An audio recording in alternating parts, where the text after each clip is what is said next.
Hello, everyone. I love you all. Welcome to Fireside Yarns. Episode 10! Yes. Jazz hands. Reece That's on the Jameson two Will again. Smith slaps. Spirit, no, I'm on the tins, mate. Didn't you say you're on the JMO earlier? Oh, I did have some JMO earlier, yeah. Well, so did my keyboard. Yeah. No. Fucking unbelievable. It's a fucking Whenever hectic you stuff. drink Jameson, man, it's just not a good time. It's so tasty, though. Don't be blaming the Jameson. I'm a glutton for punishment. Mm. It's just, Good for you. yeah. So I was setting up in here earlier and I had a nice big cup of JMO and decided to knock my camera over and it hit the cup and just tipped everything on top of my keyboard and mouse. So that was awesome. Domino effect. Fucking Right? unbelievable. And then fucking I try and join. There's no sound. Everything's just fucked. Yeah, you know, couldn't have said it any better, Dave. So now I've got wet feet because there's fucking Jameson and Pepsi all over the fucking ground. I keep finding it underneath my desk here. It's a nightmare, ladies and gentlemen. It's the fucking Absolute shit nightmare. time, episode 10. Fucking And his shit laptop's time, on mate. fire. Yeah. Oh, it is. Fuck me. An emergency. No, I love it. What do you do? Can't help you no more, mate. No one can help. No one can help me. No one can't help me. No one can't help me. Me Reece, good grammar. Well, you know, here we are. We're back. We're here for another week of the yarns and the banter, the boys and the beers. Fucking oath. Boys and the beers are always hard. They are. That's what she said. Yeah. And she'd fucking know, wouldn't she? She would. She would. She wishes. Yeah. Yeah, I don't know. she's It's we're into double digits for the season now, boys. Mm. Double didgeridoos. Nearly rolling Oh around shit! to the... Can I say that? Can I say that, Vinno? Am I allowed to say double didgeridoos? Yeah, why would Oh, you? he's not that pissed yet. He probably doesn't care. Yeah.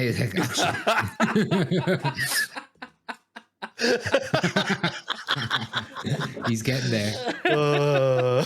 Yeah.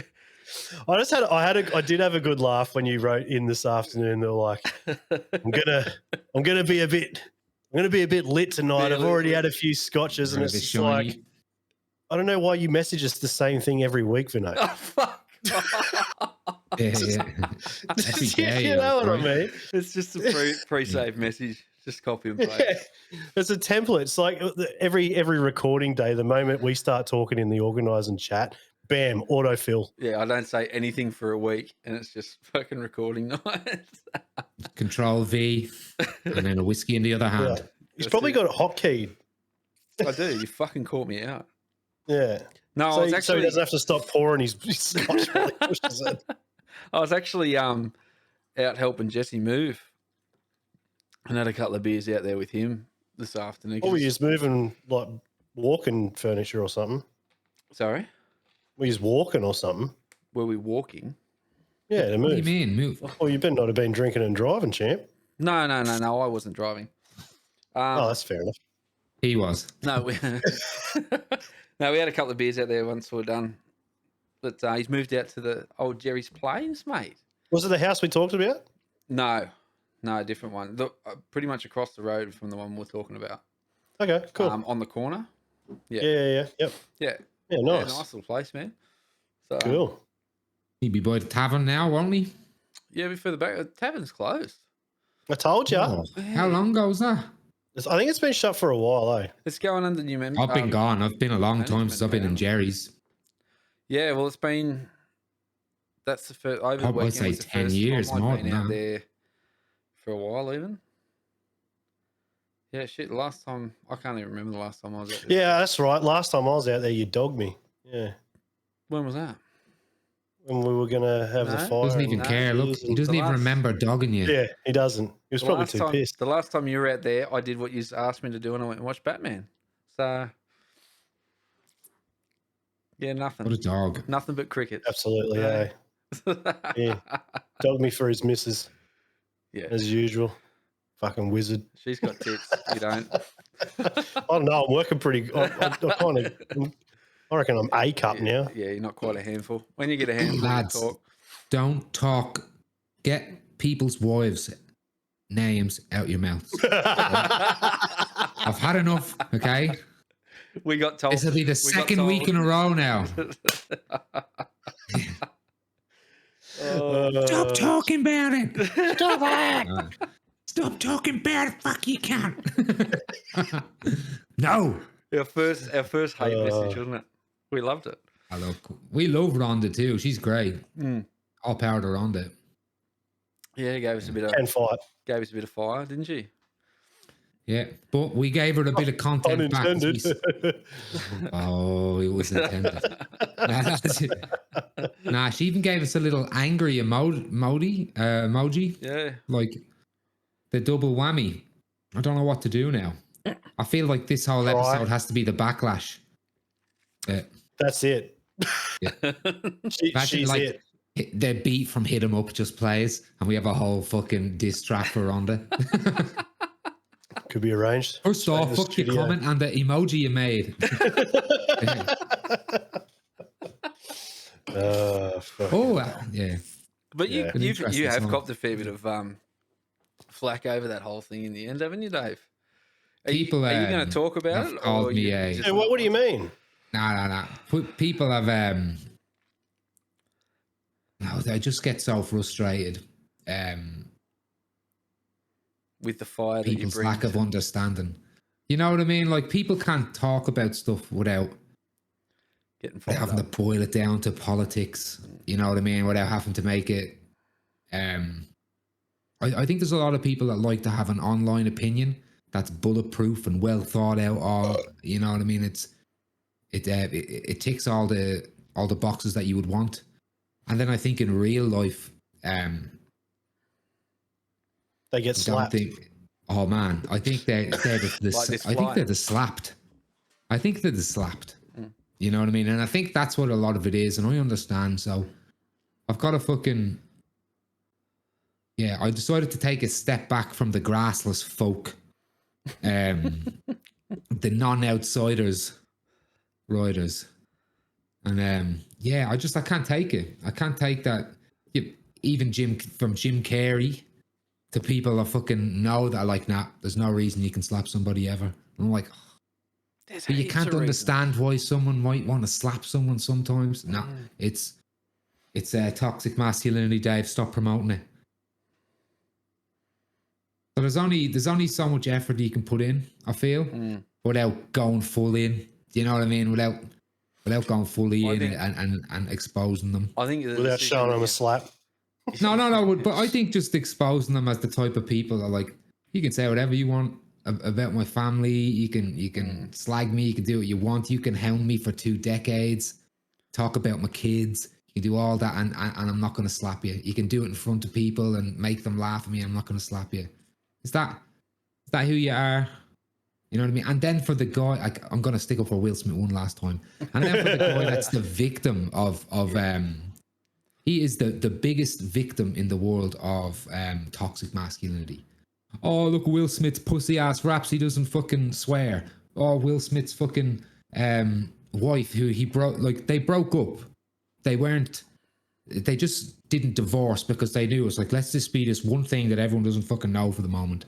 And they kind of went their separate ways. And instead of being a toxic masculinity crazy dude, like Kanye, he let his wife have a relationship with somebody who's like, you have my blessing, whatever. Okay, they were separated for 4 years. You know what I mean? Like people are like, oh, you should have went in there and bashed him. They should have beat him up. You should have fucking. This is my family, and he didn't. And it just piled up and piled. He ended up crying, talking about it on TV, and they made him the new Michael Jordan crying meme. Okay, and where were these lefties? Where were these fucking pacifist lefties protecting Will Smith when all this was happening? Where were they? Nowhere. Crickets. Yeah. But as soon as some dude on a fucking Oscars night does it, now it's he's promoting toxic. Go outside. Meet people. Talk to people. Insult their wives. See what happens. See what happens. Grass touching test. Yeah. Grass touching test. Just experiment with it. It's out. It's not going to hurt you. Oh, maybe it might hurt you. Okay, this is a test where you might get hurt.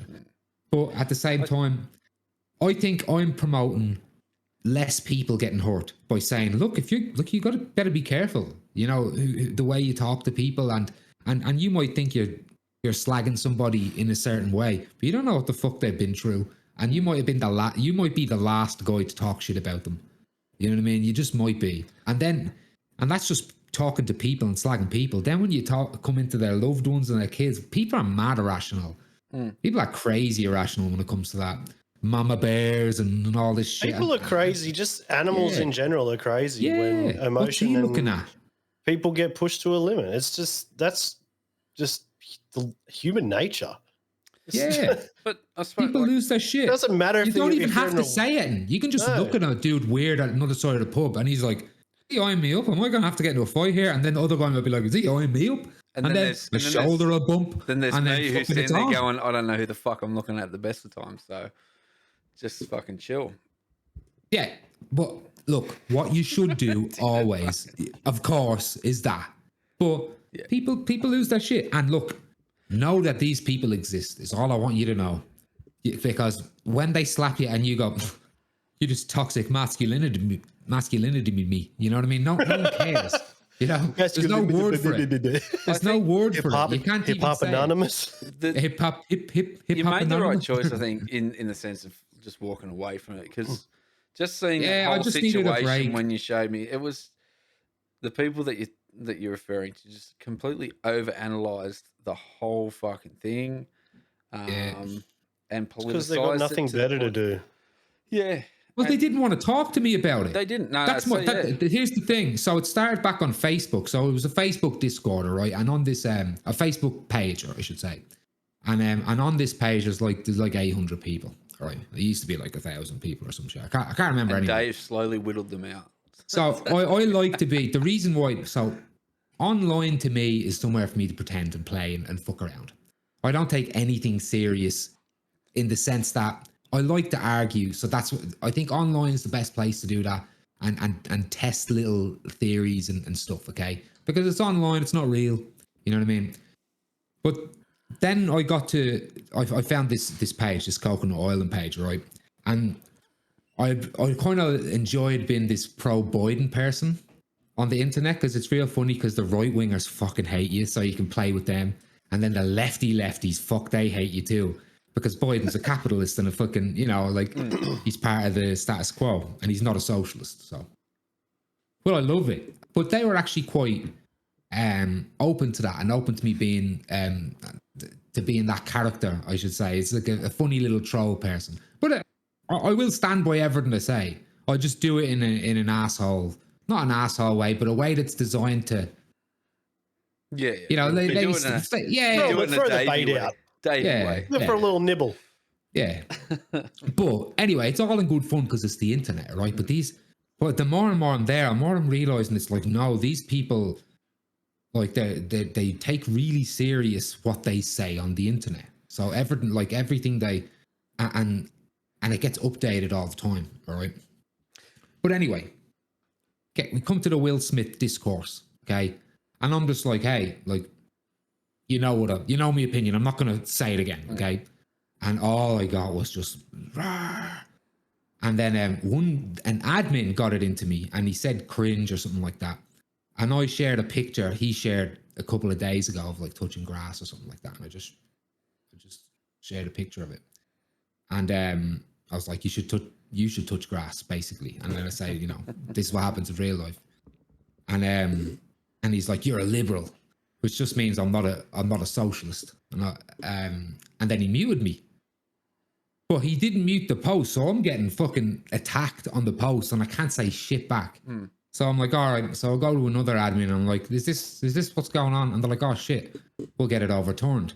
And then they went to, it's like, oh, he's gonna sleep, he can't undo it. And I'm like, well, fucking go to that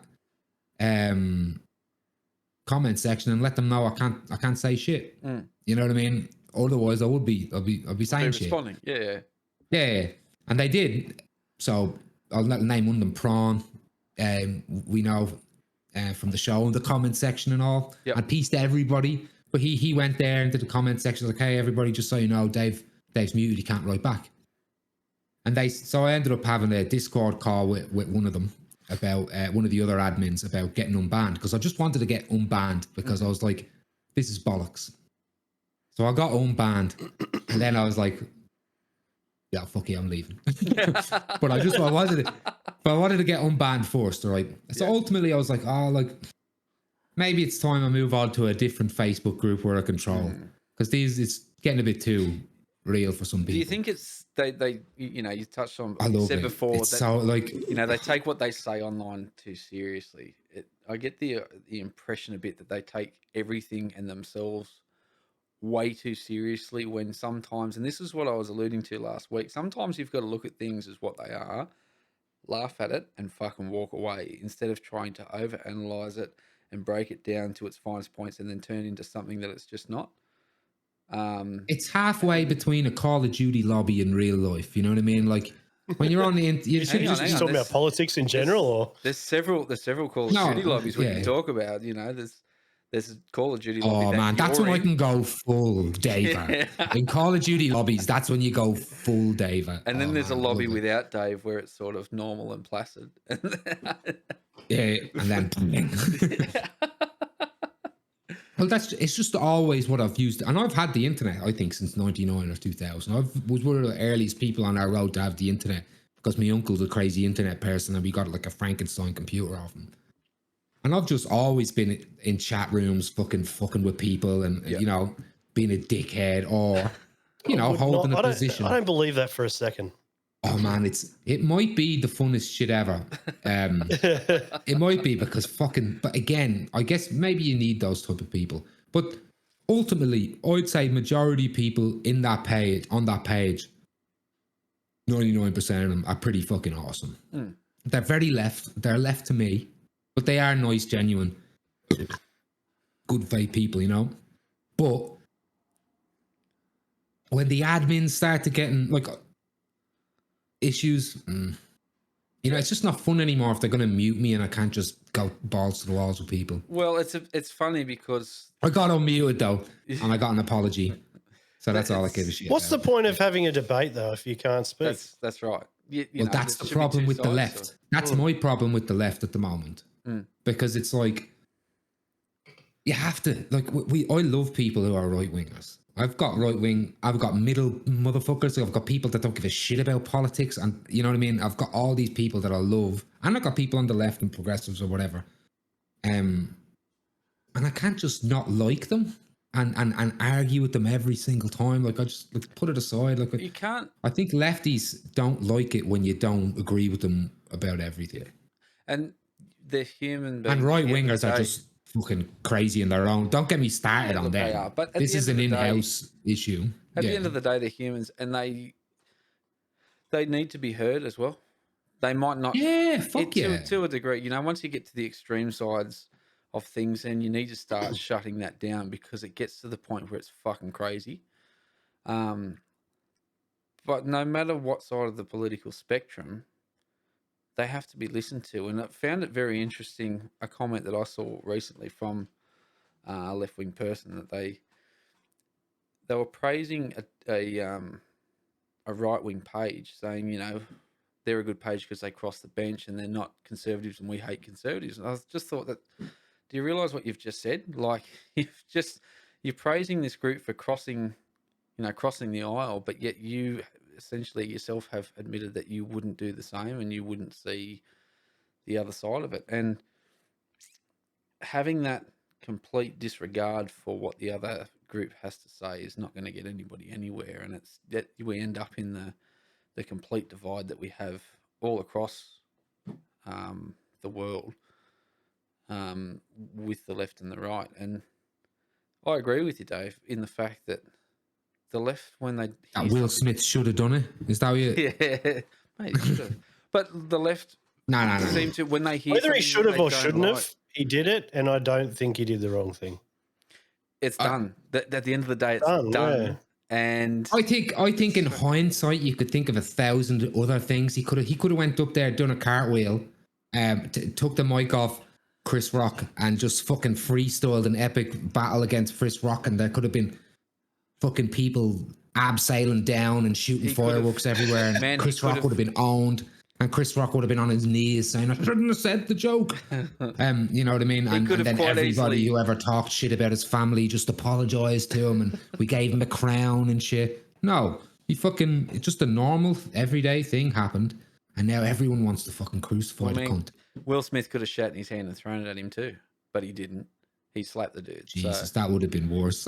Imagine, what would the world be? I still would have been like, yeah, look, Will's not right.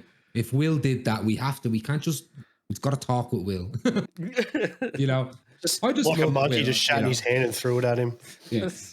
Well, I'm not comparing Will Smith to a monkey, but I'm just saying, fucking hell. It's disgraceful. Yeah. Fucking hell, but yeah, it was. You completely just blew what I said out of context, but okay. We're just being lefties, mate. No. Yeah, fair. Yeah. What you said was racist. Apparently, Now we can't be friends anymore. Can you mute him, please? Yeah, I bet Reece hates hombre as well. Hombre. What was that gorilla's name? Harambe, fucking hell. Did you say he hates hombre? That means friend. Isn't it friend? Doesn't hombre mean friend or man or something? He's a bad hombre. Yeah, I don't know. Or over the other side of the world. Yeah. I bet Reece hates Harambe as well. But I don't. Harambe. He'll prove that you don't. Oi, same fucking thing. Yeah. What? Well, you go into a fucking predator's fucking area, they're going to react, aren't they? I blame. I'm not going to say what I was going to say. If that was a kid that went in there, right? That kid that fell in there with Harambe. What parent it makes it possible for their kid to be able to fucking fall into it to that? So the zoo, you know what I mean, is wrong, right? But the parents. Well, not necessarily. The gorilla's gorilla, but you got to shoot the fucking gorilla, right? Got to shoot the gorilla. Well, I don't know whose life's more valuable. The kid. Team human, dude. Look, I agree. Like, if you can't have a situation where, I don't think you should have a zoo if you can't keep animals away from people. I think the zoo should have been shut the fuck down. Yeah, and poor Harambe. But if my little kid's in there, whoever he got in there, even if it's my fault, shoot the fucking gorilla, or I'm sending Will Smith to slap that bitch. Here's a question. Do you feel the same about sharks that attack people when people are in the surf? Shark party. You know what I feel like? What? Don't get in the water. Sorry? Don't get in the water. Yeah, okay. That's a... Now, but I would save the people. So this is all, again, don't walk up to people's wives, okay? And talk shit about them in front of some dude that you know kick shit out of you. You know? And don't get in the water because there's sharks there. You know, and don't put your kids in gorilla cages because it's all the same shit. Gorilla, I will say, Harambe. Can't be mad at the animal for reacting. No, animal did That's animal. Natural to save the animal. Like I don't blame Harambe for what happened. Peace be on his name. But, I don't. Peace be upon him. But I don't blame Harambe. You know what I mean? I blame. You can't. Yeah, it's a bad situation, but you gotta put him down. I'm sorry, because they asked him. They're like, give us back the baby. And, you know, in his own gorilla way, he said no, which is like... and he fucking ran around with that little kid. So, like, you got to shoot him. I'm mad they didn't have a dart or something. But maybe you can't dart him because then he'll get... Maybe you got to, like... You got to kill him. I think we should make a cartoon series on Dave's stories and Dave's takes on... But this is what happened with Harambe, and it's probably not what happened. It's probably a different zoo attack altogether. I'm thinking of. Yeah, I don't know. He's a good-looking gorilla, and you know, peace be upon him. But you got to shoot him. If it's humans versus animals, I'm team humans. I mean, we've fucking heaps. We've got 10 movies now when it comes to gorillas and apes rising up. You know, we know what fucking happens, and it ain't good. So if it's going to start with Harambe, it's Haramboy. Okay? Team human. Look at Reece over here, ready to jump into the cage and be like, take me, Harambe. or a different gorilla cage like this. Sacrificial suicide. Yeah. His note is weird. His note said for Harambe. That is the most fucking nowadays shit ever. That's an alpha dedication, move, man. Yeah. Oh, that's a Sigma move. That's some going your own way shit. Oh man. His note said 4. Yeah. Hey, hey. And it's a 4. Reese and Harambe forever. Oh man. Vinno's dying down here. The scotch has caught up on him.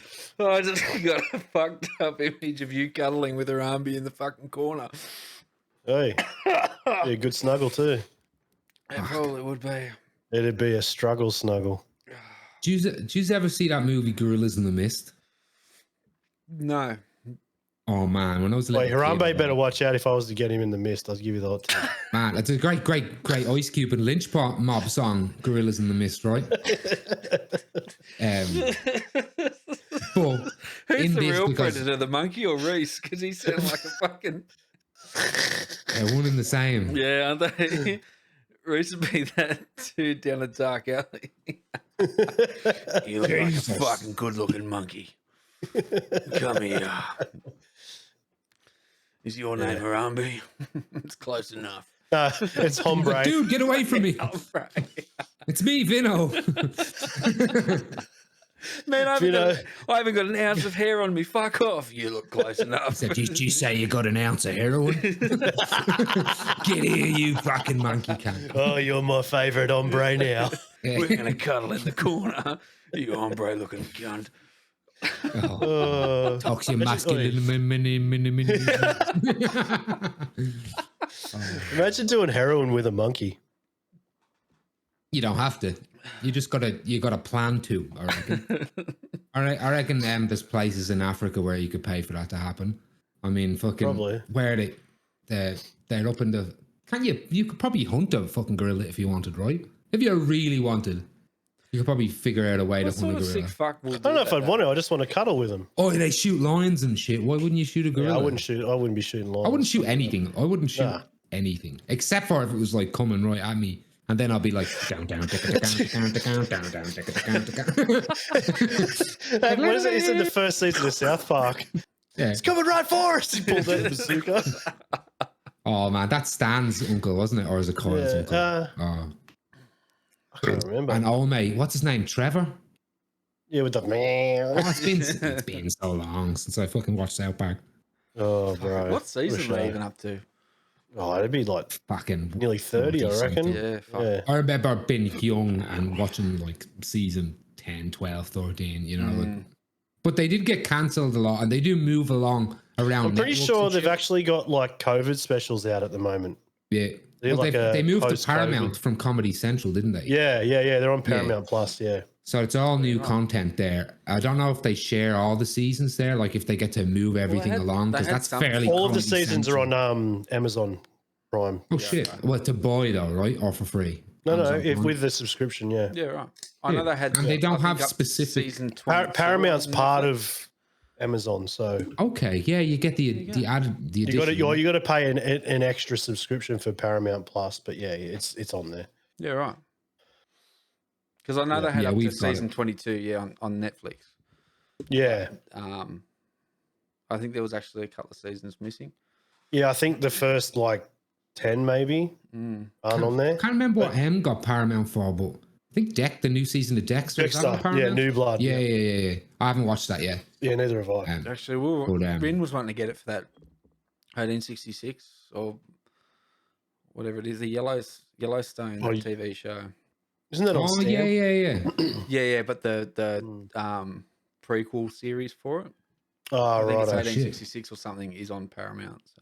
Okay. Hell on Wheels, is that on there too? Oh, that was a fucking great. Oh no, that's on ABC or some shit. Hell on Wheels was a great series, man. I haven't watched it. Man, that was a good one. I watched the pilot. That's all I did. It's just so much TV. The problem with Hell on Wheels at the time it came out, there's so much fucking TV. But it's only, I think there's only two seasons and then a movie to finish it. Because it was the same with not Tombstone. It was another one that came out at the time. or around that same period, and it had two. Not Deadwood. That's heaps before. Deadwood's heaps before, wasn't it? I don't think it was years that long ago. before. Hell on Wheels, man, was because Deadwood's before Sons of Anarchy. Yeah, because Sons of Anarchy took half their special. Hell on Wheels is before Sons of Anarchy as well. Right, let's get out the Google machine, everybody. Hell on Wheels is an old one, mate. Unless they've revamped it.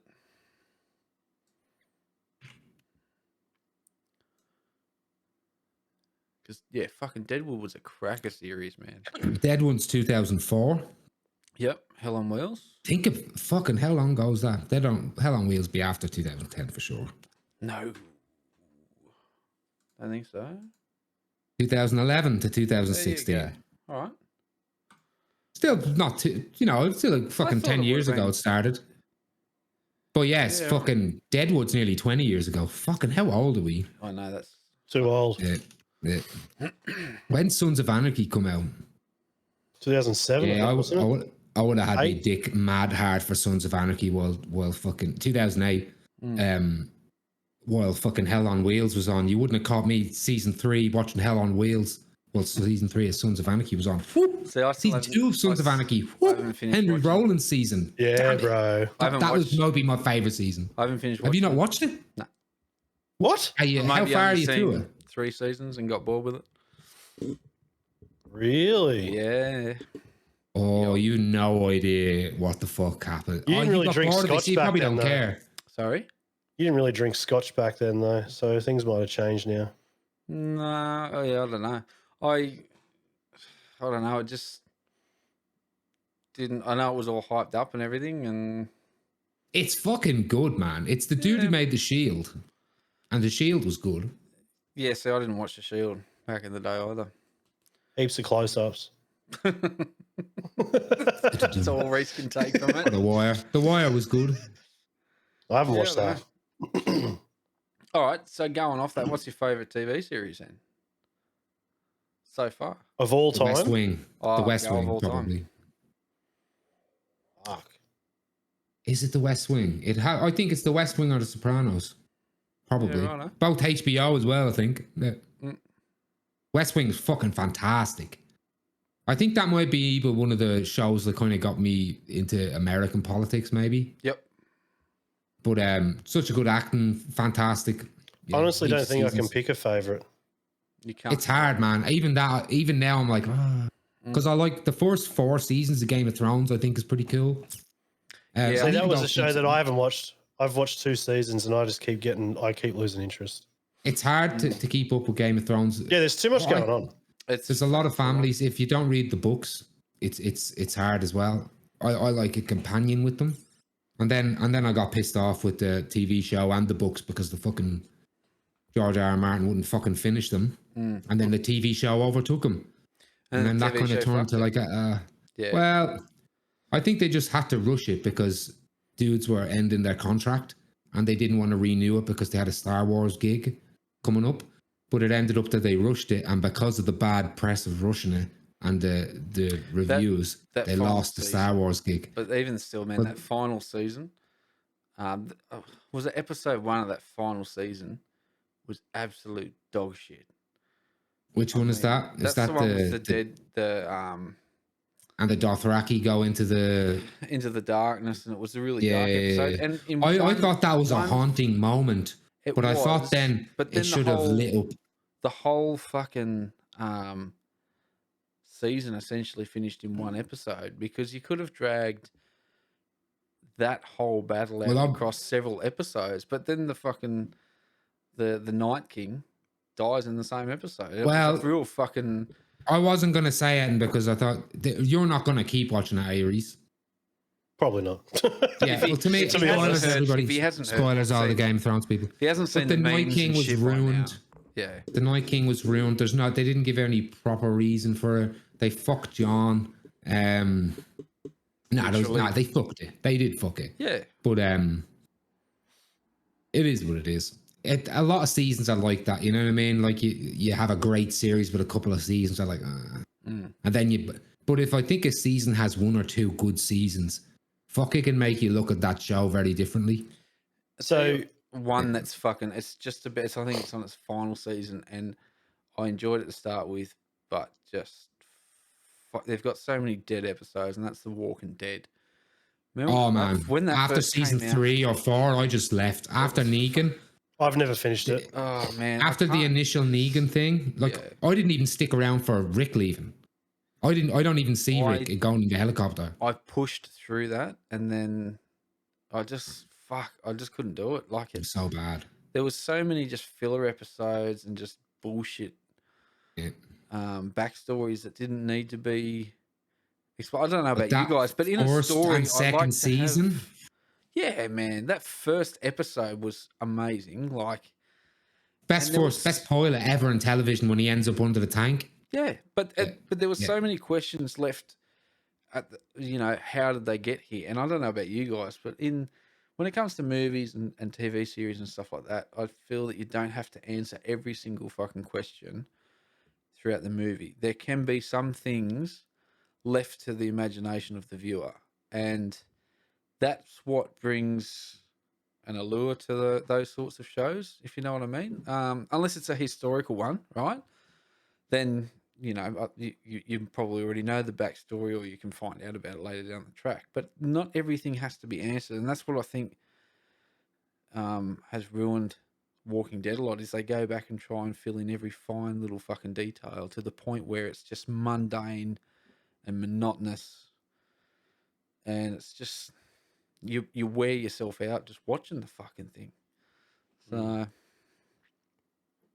yeah, I'll tell you a show that I really enjoyed, which Sesame Street. It probably is one of my favorite TV shows, but it's only the first 2 seasons that I really, really like.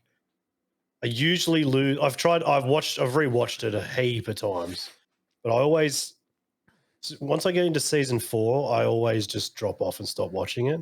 Friends. Prison Break. No. Yeah, right. I fucking love that show. I couldn't get into Prison Break. The first 2 seasons were awesome, but after that, it just kind of goes. Just died. I heard it was big. It was fucking Prison Break was huge at the time. What about Oz? Did you like Oz? I liked Oz. Oz was cool. Yeah. Didn't watch that one. Yeah. My favorite. We used a sample from Oz on the opening track of our first album. There you go. J.K. Simmons. The sample at the start of yeah. Like No Respect. Yeah. Yep. That's from Oz. Yeah. My favorite of all time is Band of Brothers, hands down. Yeah, that's pretty good. That's like my dad's favorite. Yeah. I love that one. And I was really excited for The Pacific when it came out. And it was a completely different take to Band of Brothers, the way they did it. It was just really too specific, wasn't it? No. I saw what you were trying to do. But no, it touched on different issues in regards to... I remember you speaking about this. Yeah. So it was based off 2 books, and over 2 parts of the Pacific War. But it also dealt with the home front, whereas Band of Brothers didn't. It was very much just focusing on D-Day landings and then Easy Company's movements throughout the European theatre of the war, whereas the Pacific was focusing on not only the battles, like significant battles, but then the post-traumatic stress and returning home from war, the families, how they were affected to a degree, a lot of the... So essentially what you're saying is they tried to fill in too many blanks and explain everything. Nope. This is what I was referring to when I was saying... This is kind of what it sounds like. Historical. So this is a historical series, and that's what I mean. You can look at a lot. But it wasn't just solely focused on the battles. It was more focused on the broader spectrum of the war and how it affected all people. So it was different. There was a lot of people that said they didn't like the Pacific as much because they wanted just that Band of Brothers style series. But yeah, I really liked the way they did it. Like the Metallica album thing, right? they just changed too much. Changed too much. Okay. Do you not get what I'm saying? Yeah. Look, I get what you're saying. Yeah, people. I don't like where they went with it, but I get it. And that's your expectation. It's game over. Grow the hair. They did grow it back. In fairness to them, Kirk looks better with the short hair, I reckon. Nah, see, when I think of damn Kirk, sexy. When I think of Kirk, I just think of the long hair. Or the fucking afro mullet. Yeah. Yeah. He just looks so silly. Like Brian May from Queen. Do you ever see that motherfucker's hair? That's ridiculous. That's a bit Kirk Hammett afro mullety. Dave Mustaine's got some fucking. He's got a lion's mane, eh? Yeah, fully. It's a fucking beautiful fucking. We can stop talking about hair though, because not all of us are blessed anymore. If there's anyone out there whose wife is suffering from any kind of hair loss, just know that we support you, and we support you. But we don't have to talk about hair anymore. We don't have to talk about hair anymore. No. Look at this cunt. Who? This cunt? Nah, but at least you have good beards. Can't have you seen me? Oh, well, you got it. All of Vinno's beard's in his nostrils. Pretty much. That's beard. That's beard, dude. Don't let anybody tell you that's not a beard. If I try and grow a beard, man, I look fucking homeless. Can you please do it? That's why you do it. That's why you do it. Everyone looks homeless, a little bit homeless. Grow a beard again, Vinno. Again? Oh, do you have any pictures of said beard? Yeah, I do, but I'm not fucking... What color is it? Is it blonde or orange? It's blonde. It's blondie brownie sort of thing. Yeah. Like, it's not a dark... Remember Childsey's grew his beard out. Surely, like, it's been like, I reckon it'd have to be a good 5-6 years since you've had a beard. Surely you can grow some. I started growing one just to piss Rin off probably 2 years ago. So not to be a man, just to piss you. Just to piss my wife off. Yeah. What about a goatee? I think you could rock a goatee. No, it just looks like piss. Is that too American History X Stone Cold Steve Austin? I probably would get you got to be careful with your facial hair with the bald hair, don't you? Yeah. Because even the handlebar moustache is... Oh, I think the handle... Why don't you rip a handle up? No, because I just... Is this back? Are they these parts? These parts, man, just don't grow. Yeah. I'm the same. I can't really get them. Yeah, but you've got the colour to pull through it, right? Mine's, because it's so light when it grows, it doesn't look like anything. My problem is I'm all focused because I've got so much to do up here. Fucked. It's not grey hair, like... It's hair. Look at him. He's just so smitten with himself. He's so privileged. I'm a bit happy about it. I'm not going to lie. But typical privileged white male. We should. There's so much male toxic masculinity. Here's the toxic masculinity.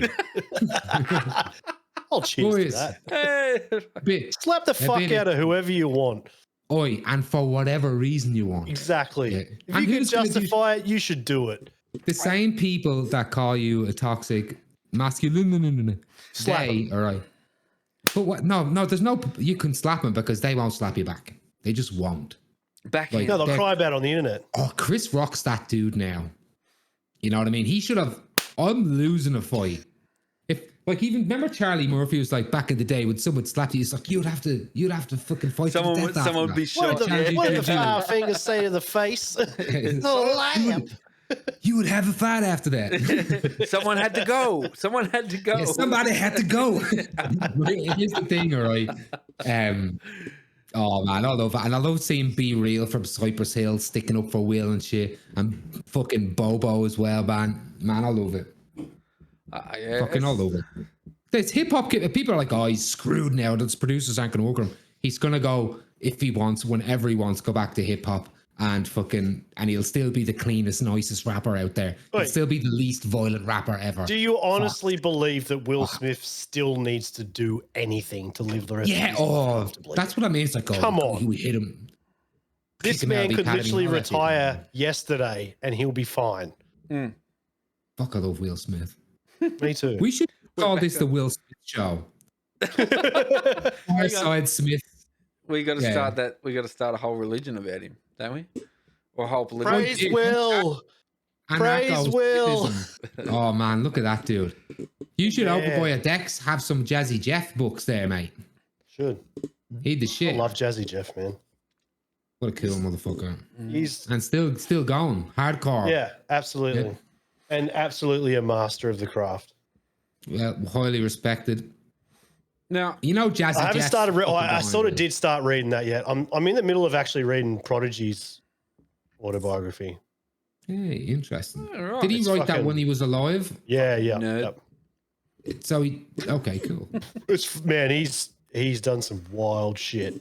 Well, they're from the fucking projects, man. Proper. Mobb Deep are fucking full on scary motherfuckers. Yeah. They literally are. Like that's why fucking Tupac did bite off more than he do. Even though Tupac got killed by some West Coasters. They talk about all that shit.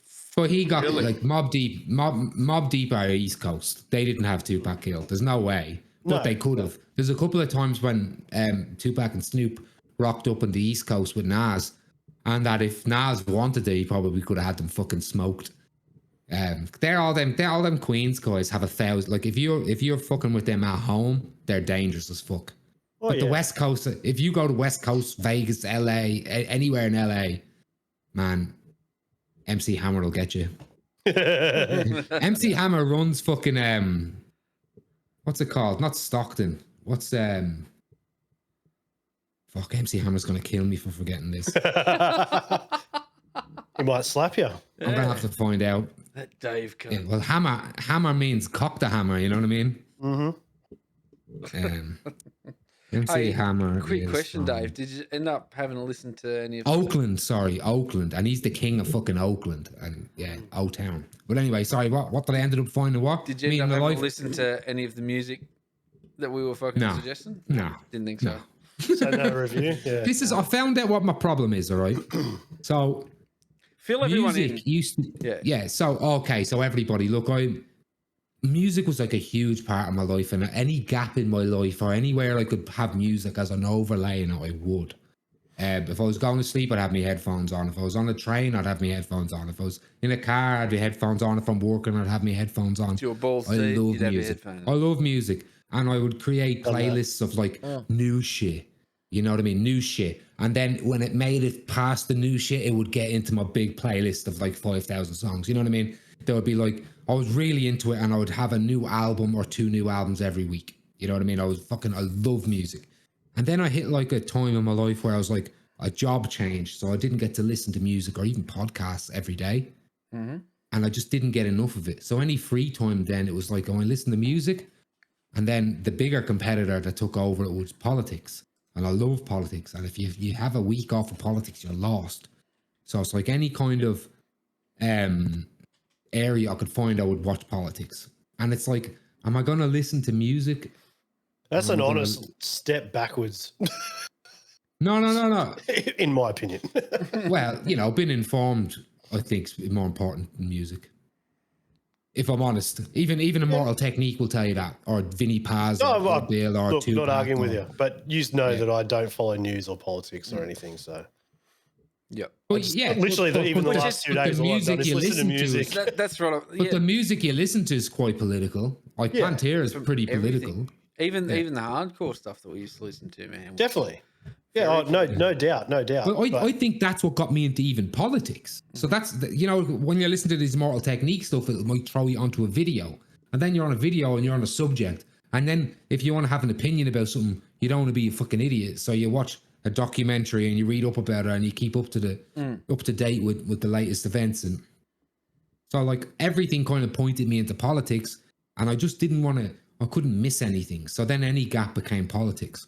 So I've been starting to just want to get back into music, because then anytime I do listen to music, I'm like, I don't want to explore. It's been like, I just want to listen to my, now admittedly, hundreds, thousands of albums, lots of music, but I have stopped searching for new music, I should say. So I'll still, whenever I do listen to music, it's still thousands of songs, like, you know what I mean? I probably won't listen to the same song every week, you know what I mean? Like, it'll be fucking hundreds of songs, and it'll get lost. Unless it's Pantera. You can't listen to them every week. Well, that's right. For me, and that's another thing. it's hard for me when I hear new metal, or not new metal, but metal that's new to my ear. It could be fucking still from the 90s or whatever. I feel like I've heard all the metal I like. It's a weird thing. And anytime I hear a metal, I was like, oh yeah, they're like a half-assed Beans version of Pantera. Or like, oh, like they're a bit like Sepultura, but Sepultura is better. You know what I mean? Or, you know, and it's hard for me to, like, when everyone was getting into even Parkway Drive and shit, that to me was the lamest, crappiest music I've ever heard in my life. And a lot of metal is going that way. Was going that way at the time, right? Yeah. Well, that type of sound and man, I've been listening to a lot of like 2000s metalcore this week. I'm not gonna lie. Yeah, I can't stand it. I would rather listen to new metal. I think new metal is better than all Parkway Drive. Like I would listen to Significant Other by Limp Bizkit before that because it's all got different character and it blends in hip hop, and it caught me at that age. But listen, it just all sounds the same to me. Everything else. Punk catches me. I'll listen to it. Like I recently got into the Vandals. Oh yeah. And they're a good punk band, but they're like like not the kind of punk I'd usually like. Yep. But I'm more receptive to that type of shit because I feel like metal to me is like it's such a I hate metal or I love metal. Mm-hmm. You know what I mean? And anything in between kind of feels like, to quote Lars Ulrich, stock. You know what I mean? Like, this is stock, man. You know, whenever I hear, even like, and I don't even like screamy metal voices. You know, like, even Sepultura to me was like, ugh. You know what I mean? Like Max was the height of it, you know, and he is, and to me it was like, I'll allow them because those first few Sepultura albums were like in that thrash era, and then Roots got a bit like Roots, Bloody Roots, great album, fantastic album, probably changed metal, and like you probably wouldn't have Korn or anything like that, or did Korn come before that and they copied Korn, one or the other? But a lot of bands copied that Sepultura. Was before fucking Korn. Roots, Bloody Roots before Korn. Check it. Yeah, isn't it like 93? Let me have a look. So 93? I'm looking at it now. Roots, 94? Bloody Roots album. 1996 released. 96. And when did Korn come out? First self-titled was 96. Well, what's self-titled? Korn, years active, 1993. Really? It was formed in 93. Maybe they didn't have an album. You know what I mean? Maybe they had a band for a couple of years before. I know the album with like the one before Life is Peachy. That was 96. I'm pretty sure. I think 95. There you go. Correct me if I'm wrong. Yeah, 94 to 96. Oh well, like Life is Peachy. So it was earlier. Okay, that's what I mean. So okay, well then maybe fucking Korn changed the sound of fucking Sepultura because they had that dun ducka ducka. You know what I mean? It felt like that. But I like that, and that's where. And I was in my new metal stage when I was listening to Roots, Bloody Roots. You know what I mean? When that came out, but I still preferred fucking the older albums like Arise, Chaos. I just love it. But Pantera, old Metallica. And like I love the thrash side of it because I feel like it's the good middle between glam and like hardcore heavy metal, you know what I mean? And then Pantera. But even then, I start to dip off Pantera like the further they go. So I love Cowboys. I love Vulgar Display of Power. Far Beyond Driven, I think. I love Far Beyond Driven. Southern Tread and Kill to me is like, it's like they went too heavy for me. You know what I mean? That's so crazy because Trendkill's probably... You probably love Trendkill. It's my favorite album. Oh, man. But to me, I think we've got Reese quoted as saying Far Beyond Driven was his favourite, don't we? That's a great album. Yeah, that's a great mix between... That's a great bridging album. For a long time, Far Beyond Driven was. I actually think Reese gave Far Beyond Driven because he said... Because remember I said I like Vulgar because it's the perfect mix between Far Beyond Driven and Cowboys. I think Reese might be like Far Beyond Driven because it's probably to recommend it to someone. To him, it's like between Vulgar and also, Vulgar. It was the first album that I heard. That was going to be my next question. What was the first album of Pantera that you heard? Yeah. Far Beyond Driven. So there's mine was 101 the first song I ever heard. Mine was 101 Proof, which again is a great album. That actually is probably the best album. Yeah. Because it's all of the great albums, but all the songs are heavier. Yeah. And dirtier, and they have little bits ad-libs. I love it. Oh man, they're so tight. They're so fucking tight. Man. Bill Anselmo's James Brown at the front of that band. You know what I mean? And Dime's like ability to play a solo and come back into the rhythm perfectly in time every time. One guitarist in that band playing live. Ridiculous. It was dumb. It's so full. The songs are full and it's one guitarist. That's so hard. It's fucking insane. So hard to do. Yeah. Actually, are there any other big metal bands? Cheers to Pantera and R.I.P. to the Abbott fucking brothers. Fucking oath. But is there any other big metal band with one guitarist that can feel that full and groovy and heavy? With one guitarist. Black Label, do they have a rhythm? Probably. I don't know. Is Zach Rhythm in that? See, or is he lead? Kublai Khan, massive, only one guitarist. Yeah, but they're not. They're not. But they're not technical though. No. Like they're not soloing and they're shit. Not, but they're not at that same. That's what I mean. It's like they're not on the same level there as Pantera. No, but when you're talking about like a four-piece that sounds huge. Yeah. And tight live. Yeah, you can put a punk band in there. Like that, the sound's going to be big. But I guess when Dime's doing a solo, because the rhythm section is so fucking wacky, you know what I mean? Like Rex and fucking Paul, Vinnie Paul together, man. They're pretty tight. They're the tight, you know. And then obviously the guitarist is tight with the fucking drummer too, because they fucking grew up together. Yeah. And then Phil is just the magical little fucking legend at the front. And he's a tough motherfucker. He's the best front man ever. I loved about. He's got to be one of the best front men ever for sure. Is. That's a big call. I'm trying to think. Freddie Mercury's pretty good. When we're talking about metal. Metal. Yeah. Oh, yeah. Metal, hardcore, heavy music. Heavy music. It's probably got to be Phil, right? Definitely. Yeah, I'll give it. There's a lot in there. Oh, Corey Taylor. What if I'm gonna give? You know what I'm gonna give? Oh no. You say Corey because Taylor? Yeah. Corey's all right. And he's got a good voice. And he can. Well, Phil can sing and scream as well. But Phil shits all over Corey every day of the week. And I feel like it would be very hard to have a Corey without a Phil, or I don't think you would have a Corey without a Max Cavalera. Mm-hmm. But then Corey's got his own kind of melodic thing that he brings as well. Like that's fucking that's his thing. What's great about Corey is he can blend them in songs. Yeah. Like obviously on the album he's got a little bit of help. The whole thing I think is remix.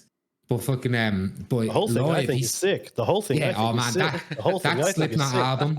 And here again, Slipknot are even to me like, you know, too much like that type of metal. But Slipknot and Iowa, those two albums will just be forever the best. Amazing. Slipknot's perfect to me. Like, it's just perfect from start to finish. I'll listen to it, and all the little fucking weird, like surfacing guys. And even Wait and Bleed. I know it's the title track, but everyone's sick. Everyone's spit it out. See, the first song incredible. I ever heard of Slipknot was Wait and Bleed. That's so good, man. That song will such a good song. Fucking a killer for me. Yeah, because and it has that melodic fucking chorus. And but the verse, that's what I love. The chorus was like singy, and the verse was hard. Whereas usually, like in a lot of bands, the verses are softer, and then the chorus they fucking hammer you with it. Yep. But Corey, like Slipknot just had a weird sound to them for the new metal era. I bought that Slipknot album. I think I was in year 7 when it came out. Mm-hmm. I'd never heard them before. 2001 or 2000 or something. That was 99. 1426. Yeah. I'd never heard them. I just got told you need to get this album. So I went and bought it. I'd never heard them before. I remember getting home, opening up the CD booklet, and in the middle, when you opened it, was just a picture of all of them on the road and their masks. And it just said, fuck it all, fuck this world, fuck everything that you stand for. And I was like, this is insane. and I put it on, and I was just blown away. I was like, I seen that Wait and Bleed video. Yeah. You know what I mean? So I seen that and I was like, what are these guys? You know what I mean? And they're fucking jumping into each other and off stage and punching each other and smashing their own shit. And I was like, this is fucking awesome. Because I was getting into all that through Limp Bizkit. And $3 bill. What an intro. Oh man, $3 bill, y'all. Look, Limp Bizkit are fucking heavy when they need to be. Yeah, man. Limp Bizkit need to be. They can be fucking as heavy as all those guys. Their breakdowns. Limp Bizkit. Limp Bizkit. Man, the Limpers. Biscay as well. If you like now they're, you know, a little bit more refined. I don't mind that new album too. I think it's a fun, nostalgic little thing. It'll never be those first 3 albums, man, of Limp Bizkit. Not a lot of albums, I know they won't be called classics by a lot of people because they're new metal and they're a bit funny. But to me, I think they're classics. But most people, if you bring up Limp Bizkit, it's not cool. One like to the broader music industry, because new metal was seen as that bit of a joke back then too. Like it wasn't. They were so serious. different though. To new metal. Actually, do you know what? Speaking of that, I laughed this afternoon because I don't know if you guys ever got into a band from Melbourne called Blood Duster, Australian band. I have heard of them. They've been around since like 1991. They split up in 2017. Didn't they play? When did they play? Did they play Newcastle not that long? Like when I say not that long ago, it was probably fucking. Oh man, they've definitely played Newey before. I'm pretty sure. They played at the small ballroom. Probably. Didn't they? I'm pretty sure. What's his name? The drummer from Mindsnare and Frenzel used to play for him for a while. Yeah. They played at the anyway. Yep. They because they're like a grindcore band, like fucking. They're fucking awesome. Yeah. But it wasn't Gordy. It wasn't the drummer. It was the guitarist from Mindsnare, I think, that played for him. Anyway, I think pretty sure. I think you'll find. I might be wrong, but anyway, they've got a song on one of their albums, and it's called "A Tracksuit Is Not Appropriate Metal Apparel," which is obviously taking a shot at new metal. Like, yeah, man, hell yeah. That's shell stuff, because they were trying to be, everyone's like trying to be a mix between fucking like a Sepultura and Run DMC. Like I felt like that's nearly what like Limp Bizkit were like House of Pain, heavier House of Pain. When really House of Pain had done fucking, they'd played Family Values. Didn't they do a cover of Jump Around? They had the breakdancers and shit. They might have. Well, DJ Lethal is in House of Pain. Yeah, the same DJ. Yeah, they're all from that Ice-T's Rhyme Syndicate. Yeah. So them, Cypress Hill, House of Pain, La Coca Nostra, All Crews, Obey, like they fucking, all those guys, man, they're the shit. But they're a different side of hip hop. They're like kind of like the underground white dudes, right? We got Ice-T and Body Count as well. Like, well, they were probably the first, but they were kind of like speed metal. They kind of were closer to like a Motorhead, you know what I mean? Type of like a speed punk metal or something. And then Ice-T had a kind of a thrashier punk voice to him I love that. That fucking a Cop Killer. Man, that's fucking a classic. It is. Yeah, absolutely. But even House of Pain, you know the band Helmet? They're a metal band. Yeah. They did a song with Helmet as well. Like, so even before Limp Bizkit, they're all playing around with the hip hop metal. Yeah. And then obviously Necro as well. Yeah, some great shit with some hardcore guys as well. So Jamie Jasta. He always did like mosh remixes and stuff of his songs. But actually on the Prefix, his album, The Prefix, with that, he got heaps of hardcore guys on there. And like, yeah. It's an interesting era. Remember how I was saying the other week that I was going back through and listening to a lot of those older punk bands or earlier hardcore and all that transition period as well. It's interesting because that a lot of that thrashy metal and the Nirvana's been mentioned in it, like throughout grunge kind of took over after thrash. Earlier how the influences there have come into it. It's it's a very interesting era you know, 70s, 80s, post fucking trash. Yeah. That leads into the music that we're used to. Because Nirvana is post. Nirvana were like they're like rich kid Seattle punk. You know what I mean? Like it was a whole. That's kind of what almost, like they came from the Germs and everything like that. That's what they were listening to, and the weird kind of pre-grunge stuff like Mudhoney and the Vaselines and shit. Yep. And Nirvana they would have been doing heroin with Harambe. Oh man, it's punk on real. Sorry, like, hombre. Yeah. Oh man, there's no. Those were creepy. Shout out Miss Wiley. Yeah. And I think that's where I got that name. It all came from the hate of glam and all, right? Like that's where thrash come from. Really, the Bay Area. That anarchist sort of mindset. Are you a thrash fan, Dave? Like, do you like thrash metal? I've heard you reference it a few times. And I'm like, I don't know if he actually is really. Sound I like. It's the sound I like, but again, like, I feel like anything people show me of thrash past, like I say, outside the big four, like Venom's good. You know what I mean? And I like the British new wave stuff. Like I like King Diamond and everything kind of pre that. But as soon as the thrash starts to have that death metal singing in it, you know what I mean? Because that was part of thrash as well. Like it kind of loses me. But I still, if you most 80s thrash, I'd probably dig. You know, because it's a bit more. It's lighter than hardcore. Like as soon as you start going to, like, even Sepultura would be a good thrash band, but they crossed pretty early into being a heavy metal band, if you know what I mean. Mm-hmm. Yeah, I just think it's lighter. It's like a punk. It's a mix between punk and metal. Like even early Metallica, Megadeth to me feels like a punkier version of metal. You know what I mean? Yep.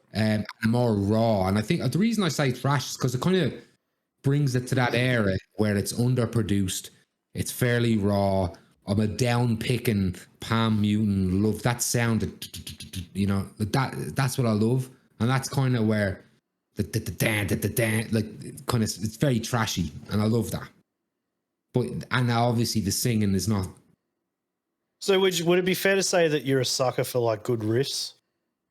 Love a riff. I love it, but that's who doesn't love a good riff? I know, but Black Sabbath are riff kings. You know what I mean? Like or Deep Purple, like all those guys. Like I actually went back through and was listening to fucking Deep Purple this week.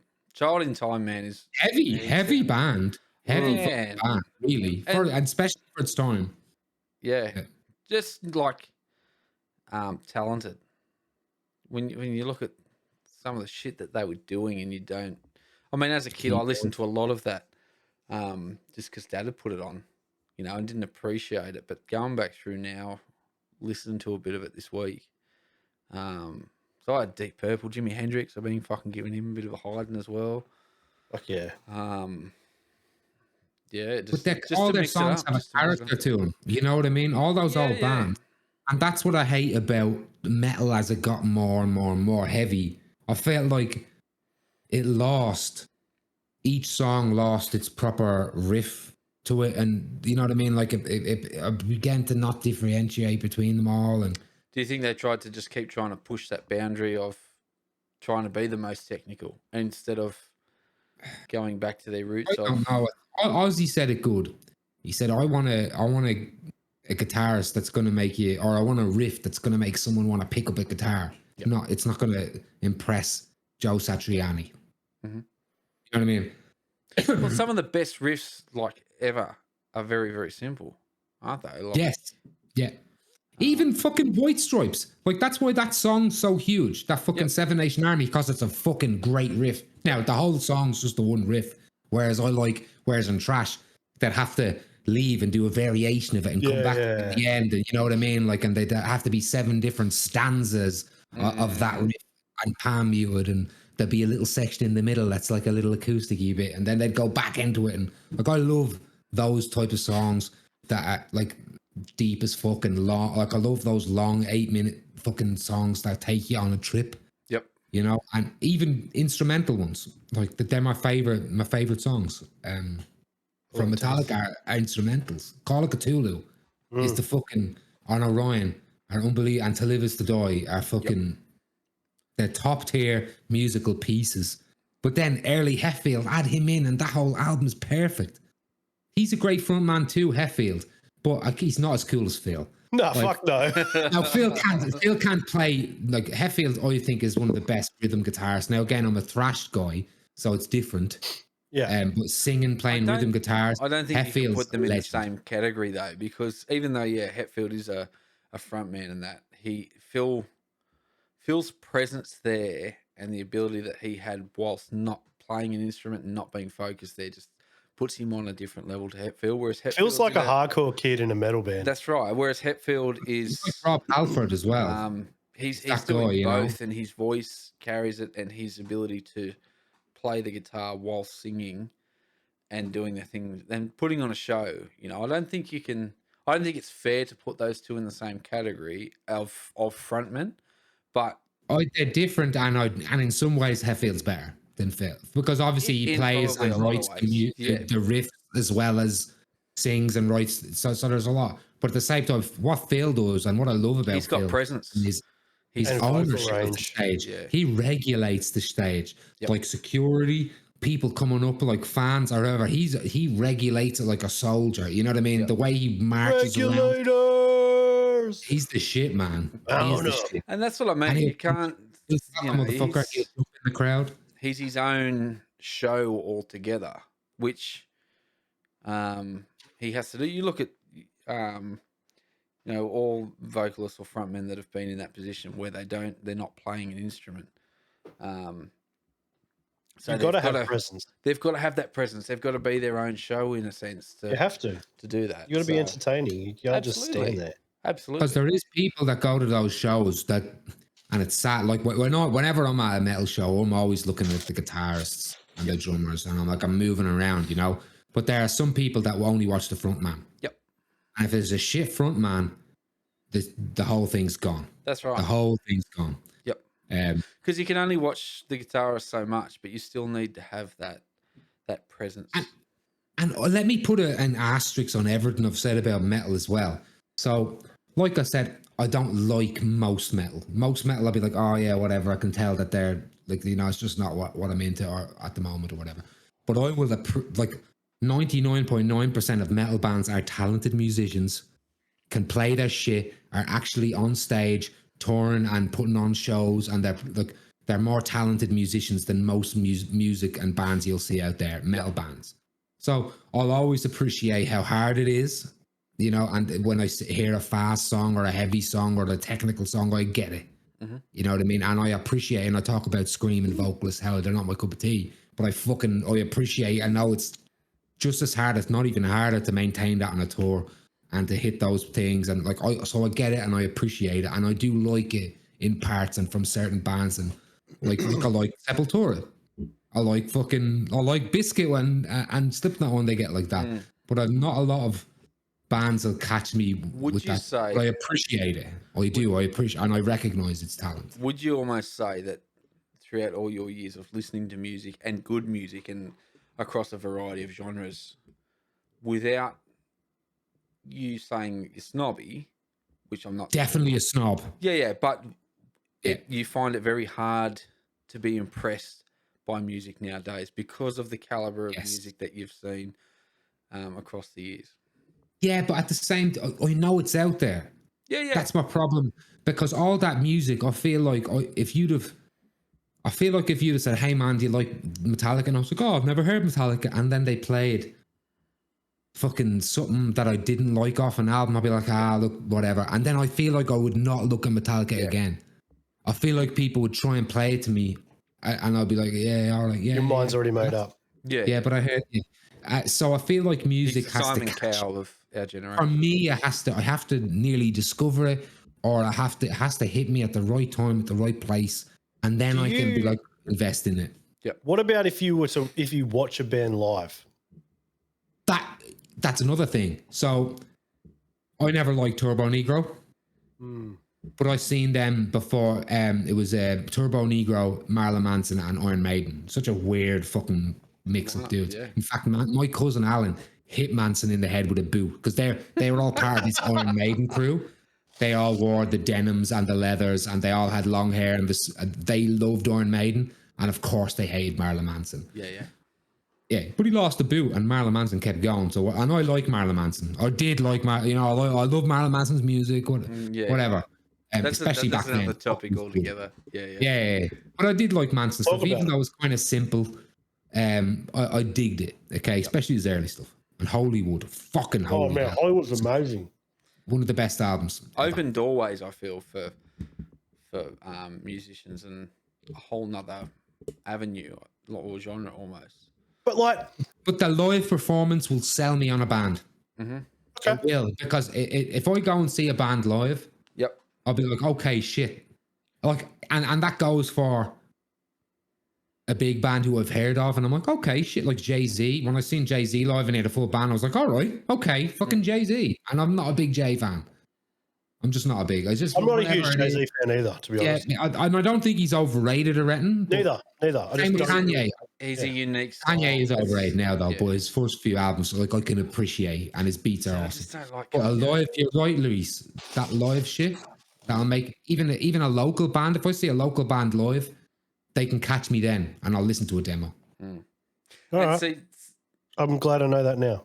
Yeah, but I mean, a perfect example of that was I was never a massive fan of Kublai Khan until I saw them live, and then it just changed the whole way that I looked at that band. Have you listened to their new EP they released this week? No, I listened to that new song that they did with Scott Vogel, but I haven't been listening to any sort of the hardcore heavy stuff at the moment, because I've been trying to, like I was talking about before, with going back and listening to a lot of that older music sort of thing, and then taking a break every now and again to go and... Ain't nothing wrong with that.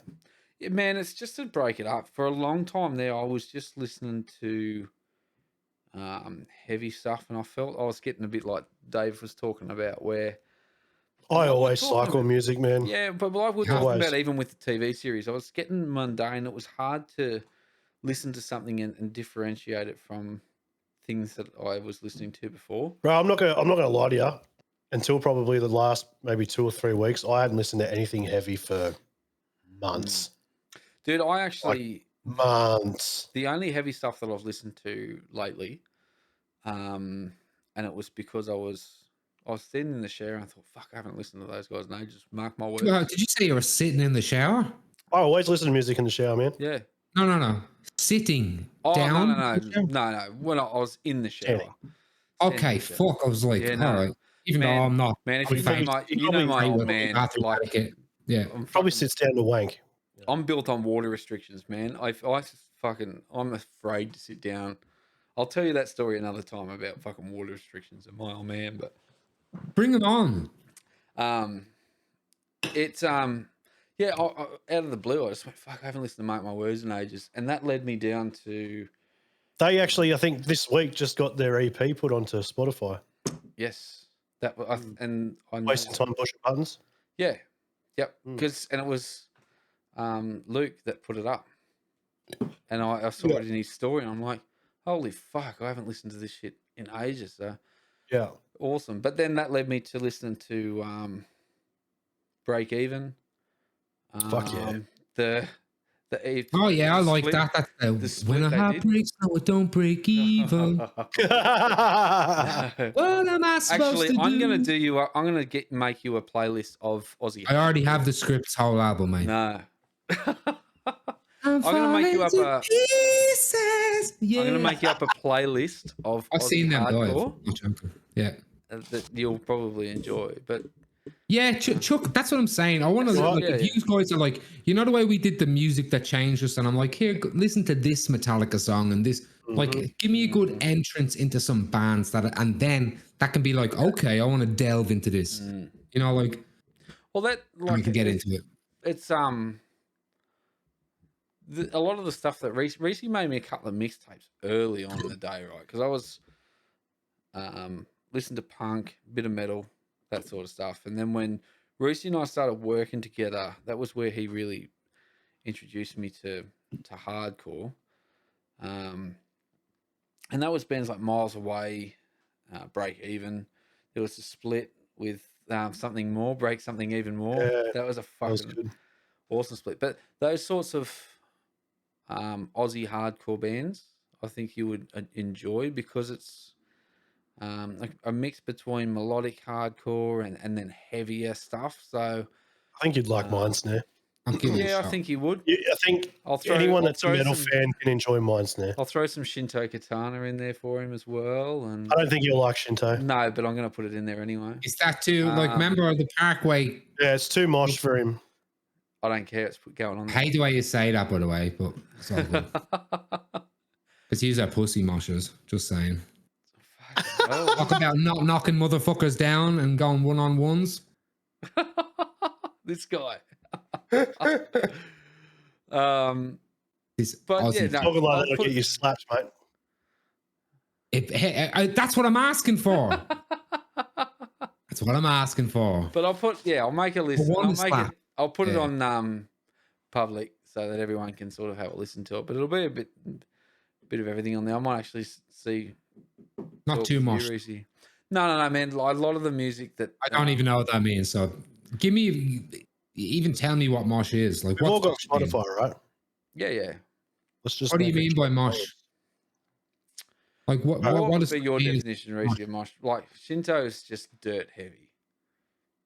I don't mean like. How do I explain this? How do you explain it, Receey? That's why I threw it. You just know. You know what I'm saying, don't you, Vinno? I know, you understand what I mean. I know, but I've been in that scene, and I've seen people react to certain bands, and when you look back and you see how many people are actually in the pit and moshing to that band, you sort of associate that to try and look at. They're just breakdowns. That's probably like heaps of breakdowns. I don't mind a breakdown. Breakdowns good. Yeah, a breakdown, not a song of breakdowns. Breakdowns are usually, for me, when a mosh would stop and everyone would kind of breakdowns are when a mosh starts. Yeah. Because the breakdowns when they go dun dun dun dun dun dun dun, you know what I mean? That's when you everyone there would get to it, and then when that ends, when it drops, then it's like then that's to me when shit goes crazy. Yeah. So it's interesting that there's the different, I suppose, cultures within music scenes. And that was what I enjoyed. I get it though. There's always been that that's what I enjoyed about segregation between metalheads and hardcore, where it's like hardcore mosh, metal mosh. There's always the funny thing is, man, you're a bunch of faggots and it was a centralized thing, man, because it was punk cross metal coming together and forming a whole unique genre in a sense, like the simplest way possible. So you've got circle pits, you've got people moshing, you've got fucking crowd surfing, you've got all I feel like, but I think 80s thrash was punk / metal. Yeah, and it might have been for that era. That's so, and then they did punk metal again, like post Nirvana type of post grunge. A lot of 80s hardcore was very thrashy though. It was. Fuck yeah. Well, Pantera. Do you consider Pantera a hardcore band? No. Now, why not? For me, it's missing a lot of that. So I could definitely say Phil could be a frontman in a hardcore band, 100%. Yeah. They had the energy, but the riffs. Are they too southern? If you know what I mean. No, they're just too metal. For me, do you like Devil Driver? They're all right. Like Cold Chamber. What are they? They're a metal band. The way he asked heavy metal. What are they? No, I just mean, like, what are they? Yeah. He's interrogating. What about Hatebreed? Hardcore. See, that's a crossover for me. Yeah. Their older stuff. The first time I heard Hatebreed, I associated them with metal. So I've heard people arguing about. Yeah, but a lot of metal people do associate them as a metal band. But they're hardcore kids. So this was back in high school when I had listened to those. It was Toby that showed me Hatebreed, and I didn't associate them with hardcore or even punk at all. Mind you, at the time they were in that new metal era of bands, like maybe a little bit post new metal. you know what I mean? Like yep. those bands, or at least when they became popular and known to me.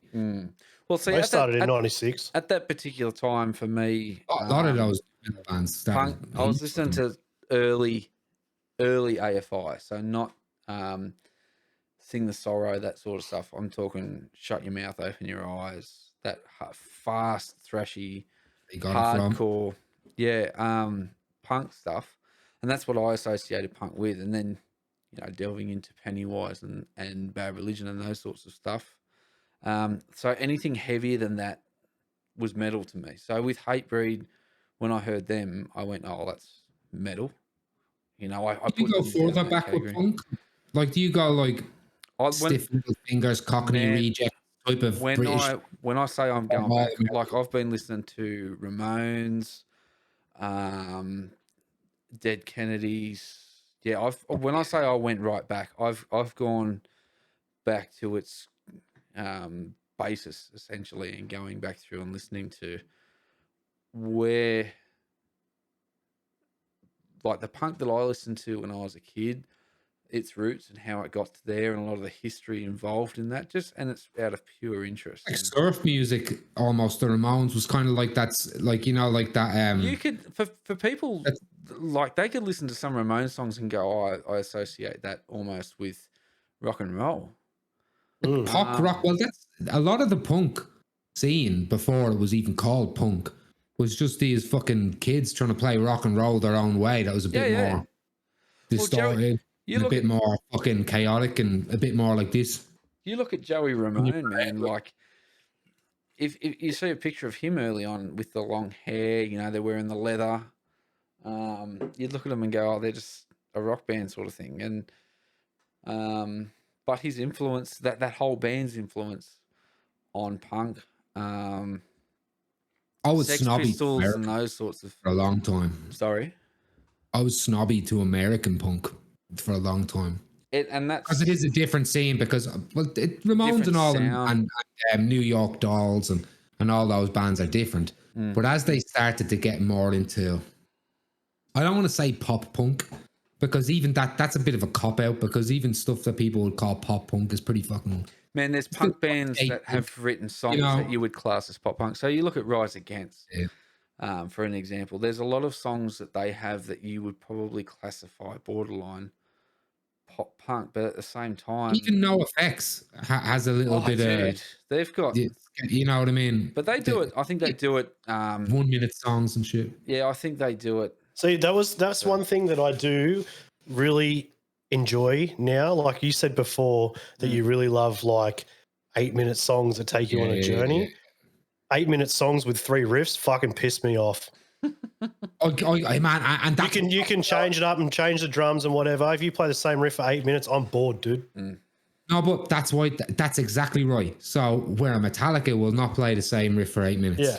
No, they have to chop it up into 8 different stanzas. And then I got sick, but that's what I liked about metal. But then I'd listen to metal, and I used to love that about metal. I've gone away from. Like you like bands like Opeth and stuff that are like 15, 17-minute songs and shit. Like I used to be like, oh, they did like a fucking 10-minute version of this track, and I thought it was the best thing ever. Then I started getting into hardcore, and like 2-3 minutes, I'm bored. You know what I mean? Like I prefer. I mean, short, fast, loud. Yes. But even hip hop doesn't need to be too long. No. You know what I mean? It's just got to be right. That's right. And that's, I went for a long time and I didn't listen to hip hop or metal, and I got really into old rock and roll and doo-wop and country and folk and all that, and that they're 2-3 minute songs. Yeah, for the majority of it. And every now and then there'll be an epic, a big ballad or whatever. Yep. But I fell in love with the simpleness of rock and roll, because I went back, because it is punk and it is metal, just undistorted and done in a slightly different way, and for its time was kick you in the face, break your teeth shit. Yep. And if you look at that, like Jerry Lee Lewis as the motherfucker that got kicked out of fucking church playing this fucking riff and stuff, and it becomes to me music, wasn't it? It was. Oh man, it was. Yeah. He was a bit weird. He married his 12-year-old cousin, but whatever. But he was an epic. He was the killer. You know what I mean? But it's funny. Hold on. I think we got a guest on Fireside. Do we?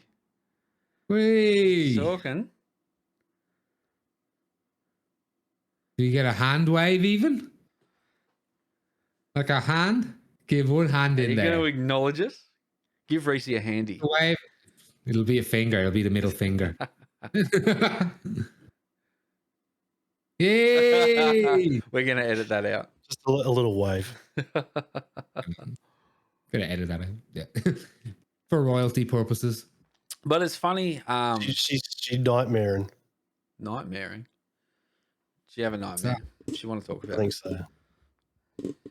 Aww. What was her nightmare about? What was it about? There was no more Fireside. An old lady? What? An old lady called Rhonda. Some old lady coming towards her. Wasn't that Rhonda? That's never good. Or if you're in a horror movie and an old lady's approaching you, shoot that bitch or leave the house. Slap her. Yeah. Or, make devilishly. You're doing great, sir. Finish that sentence. Finish that sentence. I missed that. Vinno was just talking about some punk bands. Yeah. No, look, it's interesting, looking at The Rock, like that transition. Dwayne The Rock Johnson. That's what I just thought too. As soon as you say looking at People's The elbow. Rock, no one calls rock music The Rock. So they only call I meant to rock say The Rock. The Rock transition from classical music and jazz. Rock's transition. Yes. Or Scorpion Kings. Yeah, go on. The Rock's transition from one wrestling move to the next. All right, now go on, mate. WrestleMania just happened. I'm all pumped. Go on. The way that was Rock and roll's transition. Yeah, rock and roll's transition, and the way it was perceived. You look at even the Beatles, man. Like, they've got one of their documentaries. I wanna hold your hand. Yeah. He's trying to hold the devil's hand. You look at the Rolling Stones, man. Like how long they tried to keep them out of America because their music was devil's music, man, and they were American music. I know they're British rock, but they started from the fucking Muddy Waters shit. That's right. Yeah, so have you ever dreamt about because growing up, I don't know if you guys would have seen Detroit Rock City. I didn't. I do like Kiss and I love Edward Furlong, but I swear to God I've never seen that. Watch it. I don't know how I haven't. I should watch it. It's so good. Anyway. Could I watch it now, though? Yes. Or would I have had to have watched it? You got to watch it. Mm-hmm. Okay, I'll watch it. But speaking of the music was all satanic and the devil and leading you down the wrong path. I've had so many fantasies about time traveling back and showing people the metal that we have now. Pretending you wrote it? Man, the way you just said that, I just saw you for a second as Jack Black singing the but imagine going back to the 70s and people going Kiss is the devil and going, listen to this and showing them something like Order to Prevail or some shit. Just watching their whole world just implode. But it'd be amazing. I mean, you look at the way Elvis was perceived with just his leg movements, right? When his dance. Taught to him by Forrest Gump. Yeah. Yeah. So it was. No, he was literally after the Ed Sullivan show when he did the Hound Dog. Yep. They literally made him. The FCC wouldn't film him from the waist. Yeah, that's right. Yep. Wow. Unbelievable. That's where we were at the time. And people talk about cancel culture now and SJWs and woke skulls, how it's some new thing. No, they've been around forever. They used to burn your shit in a big pile, all your albums. And yeah, they bought them for us. So it didn't really matter. As every other argument that people say it's worse these days, it's just the fact that more people have a platform now. Yeah. More people have a way to see people's opinions now. Mm-hmm. It's all it is now they're trying to come into the platforms and stuff. Yeah. So we created these because YouTube and the internet was the Wild West. Mm-hmm. It wasn't television. So you could watch these videos of people getting decapitated, or you could watch Rotten.com. Yeah, man. All of that shit. Rotten.com, Gorish, and there's so many of them. I was addicted to that shit for a long time. I loved it in a macabre way, I guess. It was a way of experiencing the world. It's like I may not ever get to visit Pakistan, but here I can see a man being burned for being an atheist. You know, welcome to Pakistan. It's just how casual you are saying that. It's like... They put a tire around him, set him on fire, and the internet has desensitized us for writing a poem. But anyway, there you go. The internet has the sense to me, and again, that's why I don't take this slap shit. It should be fun and should be. But then back in the early '90s, Cannibal Corpse can write a song called "Entrails Ripped from a Virgin's Cunt," and it's completely fine. I Come Blood, and the T-shirts, fucked with a just knife. the T-shirts that they sold. Yeah. It was like I can't wear this T-shirt some places, and you probably still can. Mind you, you do it anyway. That reminds me, Cradle of Filth T-shirts were so good. I always wanted to like Cradle of Filth, but I couldn't, just so I could wear their T-shirts. But now, Jesus is a cunt shirt. Man, they're all like tits is bleeding. Like I can't remember what shirt it was, but I wore one into a church for a christening once as a fucking joke, and got asked to leave. I think it was. Yeah. I used to have a Marduk shirt. A Cradle of Filth shirt. I rocked up to the church for a christening, and I deliberately I had a hoodie with me, and I took it off. I was like, no, because I want to see what happens. Mind you, yeah, walked in. You can't wear that here. Sorry, leave. But even Nirvana, I used to have a Nirvana hoodie, and my parents hated it. But it had Kurt Cobain's face on the front of it, but on the back it said, "I hate myself and want to die." In writing. Like, and I think that I don't know why. I just wanted it because I was like, at the time, like I was like 14. I was like, yeah, I fucking want to wear that T-shirt, you know, that hoodie. And my parents fucking hated it. But that's kind of half of the shit. You know what I mean? Half of the shit. I used to have the Blood Duster shirt that just had "cunt" written on the front of it. That's kind of what it's about. My dad ripped it in half while I was wearing it. Right. But isn't that part of it? It's not shock for the sake. Cheers to Dave Freelander. Not for ripping Reece's shirt, but he's a good bloke. He is. You put your knuckle up with that. I used to have a Marduk shirt. I used to have Jesus hanging on the cross on the front of it with an angel sucking him off. And on the back it said "Christ raping black metal." Pretty badass. They literally burned churches. Yeah. You know, like that was in Norway, wasn't it? Yeah. It wasn't that Burzum. Well, and Mayhem. Yeah. Because Burzum's just one guy. Burzum's one guy, yeah. Varg Vickers. He killed Euronymous from Mayhem. Yeah. But I think all them, they're all church burning motherfuckers. Wasn't there? What band was it? Was it Mayhem? One of the dudes committed suicide, and they found him. Death. So he was the singer. Yeah, so they took photos. They took photos with him and made the album cover. Yeah, that's the album. That was their last album, I think. Yeah, it's brutal. Obviously, hectic, man. True Norwegian black metal. They were kids, well, in the woods. You know what I mean? Creepy shit.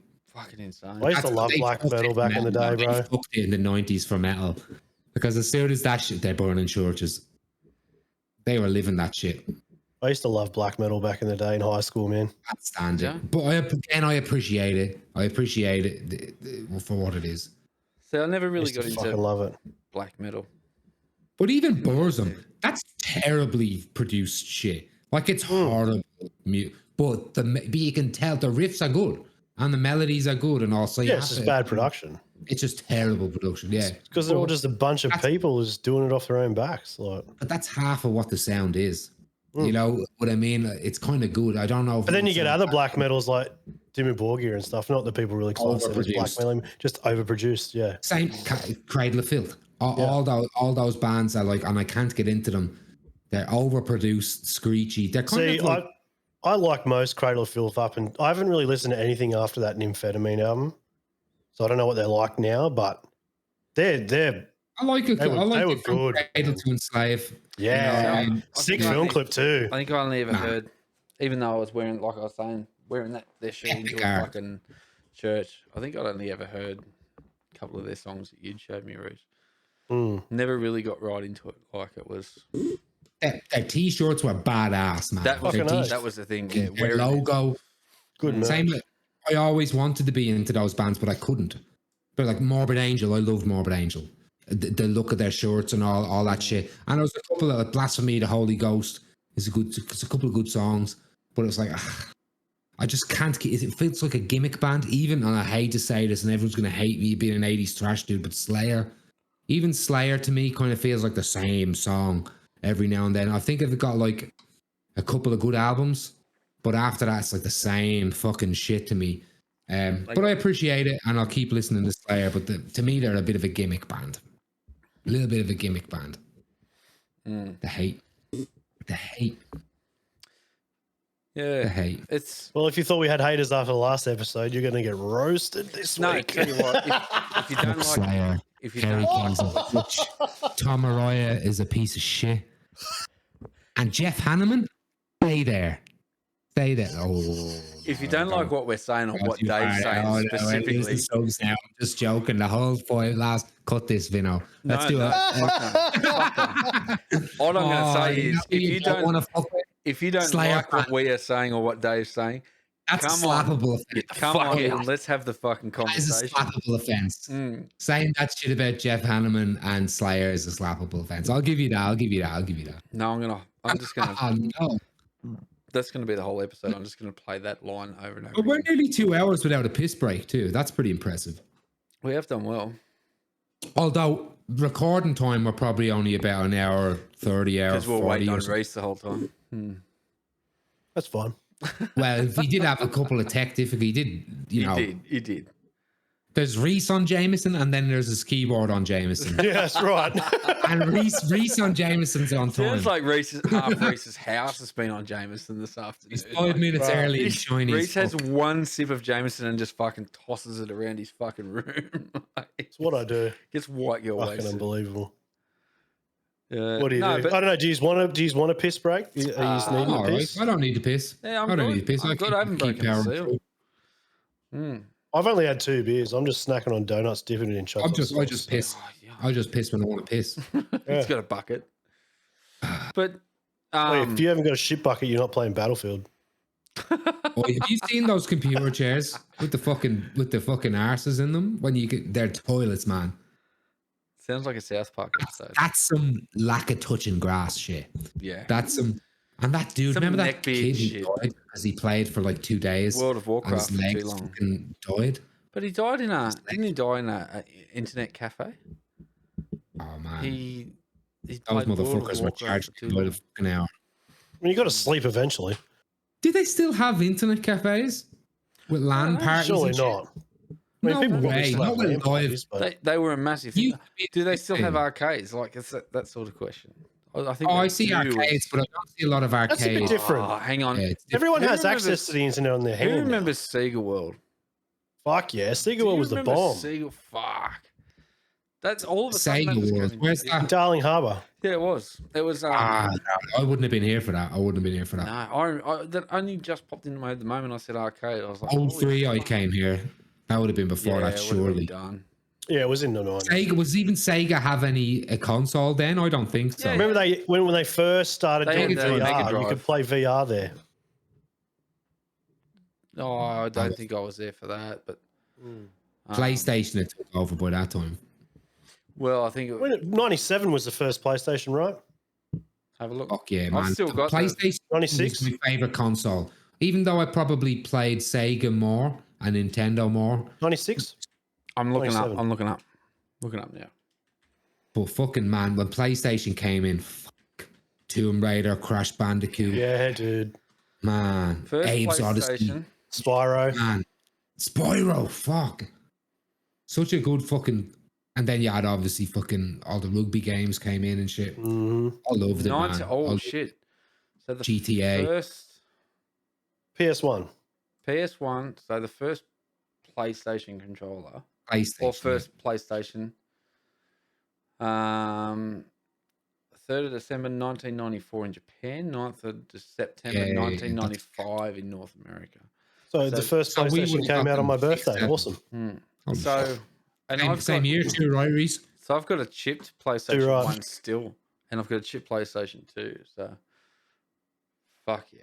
Man, I haven't had a PlayStation 2 in a long time. I've still got one. I've got a massive folder of plugged into my TV in the lounge room. I saw that the other day. So remember Dave's one that he had? What's it called? Monkey. Man, I've still got Fight Night Monkey Madness 3. Or some shit. I got Fight Night Round 3 on mine. I've got still got my Guitar Hero controllers too. Oi. Where is Buzz? Do you remember Buzz? That was a heaps good game. Yeah. He's gonna get it. It's better not be it. Yes, fuck yes. With the Angus, is it? Still, man. The old SG. So that was the one that.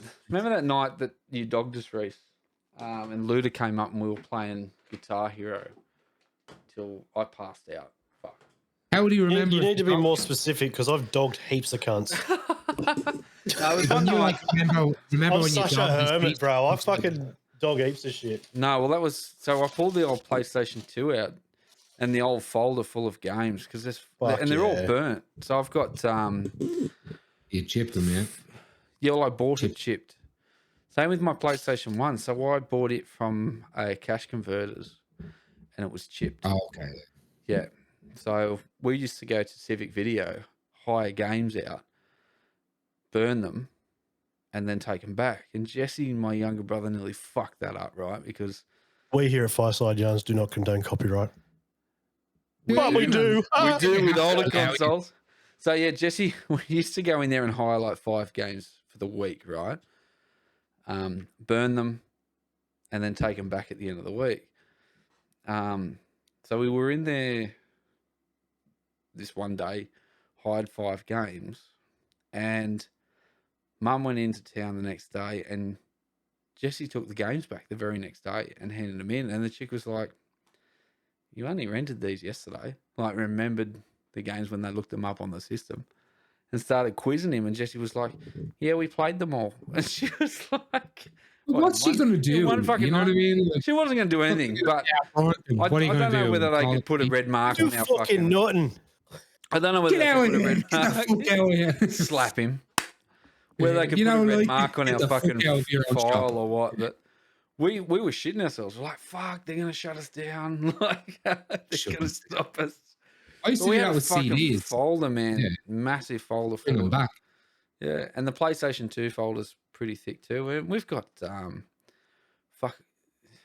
PlayStation 2, man. That was a fucking giant jump up. Giant jump up. We've got, remember SOCOM US Navy SEALs? We got that on there. Fuck. PS1s, guys. Who still had? Did you say you still have a PS1 or 2? No, I've still got a PS1 at my dad's place. Actually, maybe I'm mixing up. I had a PS3 for a long time, and then I had a PS3. I don't have my PS3 anymore. I traded it for my Xbox. No, we've got all except the PS5. So never owned an Xbox. I got the. Colin was always Xbox. All of them except for the first one and the latest one. Yep. So you've owned 2. No, the 360, the Xbox One, Xbox One X. Oh, that new one. If you count the new one, yeah, it's 3. I never got it. I never even had it. I never had a 360. Like Colin all did that. I was PlayStation. Yeah. So after PlayStation 2, I went to Xbox 360, and I went to Xbox because that's what my friends played. Yeah. I wanted to play with my friends. So Ethan got a PlayStation 3. And I got an Xbox 360 because everyone was playing Black Ops 2. Yes, on Xbox. Well, you can play that. I had a PS3 with Black Ops 2. And I ended up getting a 360. Yeah, we were all playing. Like everyone, all of our mates were playing on Xbox. So I fucking hate the rise of Steam. Pay for it. That's what I didn't like. You had to pay for it. Now, obviously, you have to do it all. But you used to be online for PlayStation. It was free. Yeah. So Xbox Live for me is like, I can't for fucking, But more people were on Xbox Live. It had the better servers. They did. Yeah. Like, it was renowned for having better gameplay and everything. Yeah. But I just, stuck in my ways, like the music.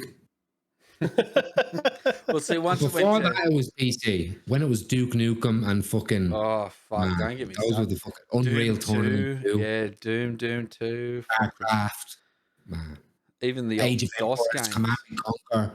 Remember Red Alert? Yes. Oh man, Red Alert. That was OG shit. Yeah. I got Red Alert 1 and 2. I've still got them. Steam account. Yeah. I've got them on my Origin account. Fuck. Do they still are they original games? Yeah, man. Yeah. Command and Conquer, Red Alert. Yeah, all of the Command and Conquers are on Origin. Holy shit! Do people is they still an online game? If you pay for Origin access, you get all of them for free. Right. He's gonna do it right now. Age of Empires 2's just been fucking revamped and it's on Steam again. Do you remember that all the cheats was like? Is it multiplayer? Yep. Oh, we should play Age of Empires. We should. That'd be great. We could have a little fucking start off with our little lumberjack. Yeah.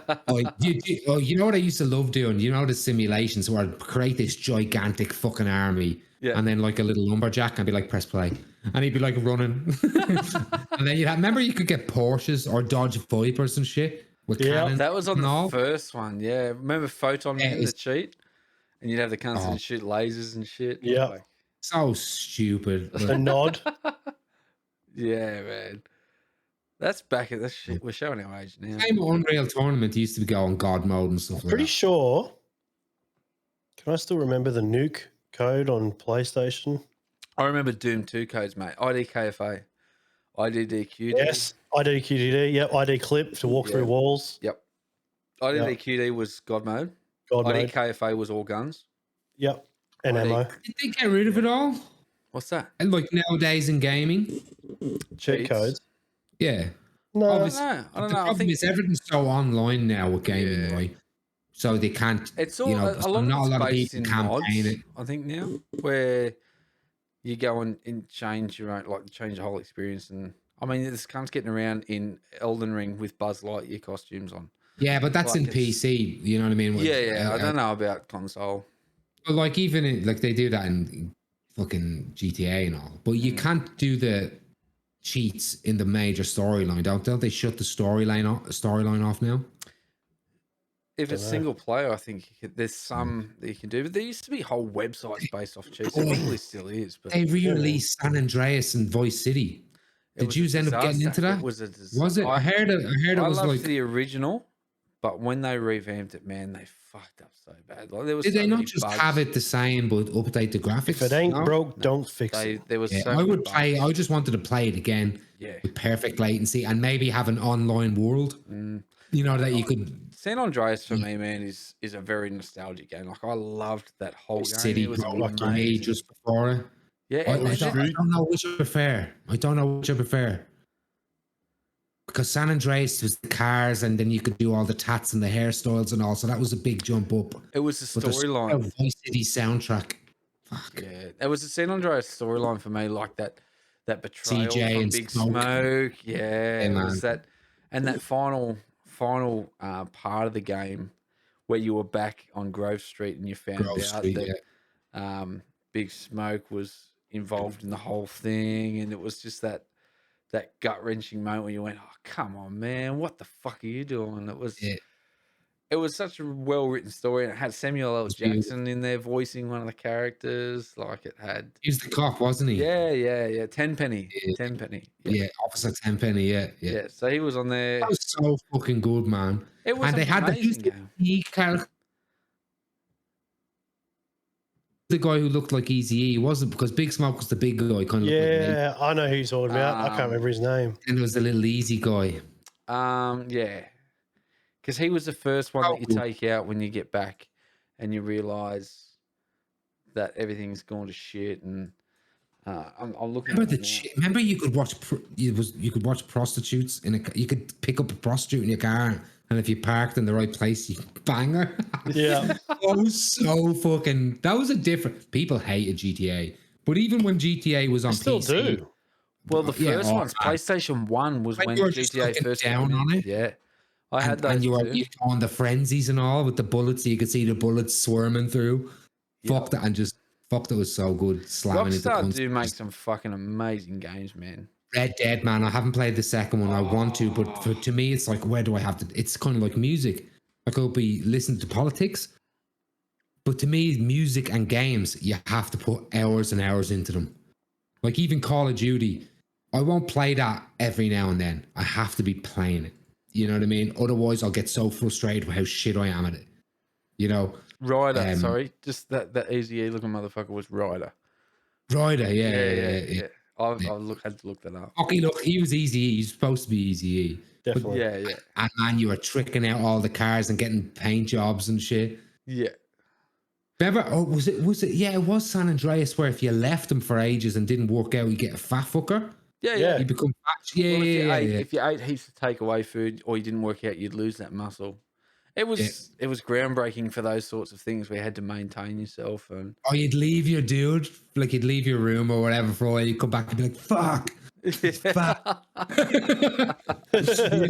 You have to go and work out and shit. So funny. You had all the different. Yeah, it was a fucking awesome game, man. So when I saw that pop up, I was like, fuck yeah, I'm gonna play this. And it was just, in some regards, it was unplayable. They had to do that many patches, and it was just Infamous. Did you play Infamous?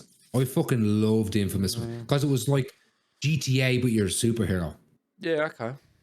It was like, have you ever seen Heroes, the TV show? The first 2 seasons of Heroes I thought were some of the best shows on television. Yeah, so it came out back in the early 2000s, didn't it? Oh man, it's an old show. Yeah, but Infamous felt like that. It was like he was trying to hide his superpowers and all, but you kind of you became a superhero in it, and by the end you could be a fucking good guy or a bad guy. But it was in a GTA world, so it was completely open world. You could you could kill people and you could fucking scale buildings. That's what I liked. It was like GTA, but you can scale up buildings and fly and shit like that. Yep. But Infamous 2 came out and it was shit. Yeah. That was the end of that for me. I played Infamous start to end twice. That's how much I loved it. Back to Grand Theft Auto. Remember when they had Grand Theft Auto 1, Grand Theft Auto 2, then London 3 was Heist. the new one. Yeah, so you had that offset, and then there was the 3D one being Grand Theft Auto 3, and then there was Vice City. Vice City, San Andreas, then Grand Theft Auto 4. Yeah. Which was the Russian San dude. Andreas before Vice City? No, Vice City, then San Andreas. After. Vice City, then San Andreas. Yep. Because Vice City's all 60s, 70s, or maybe even 80s. I thought it was 80s. It's like Miami Vice. Miami, like Miami Vice. And then they went to the 90s with San Andreas, which is hip hop. Yep.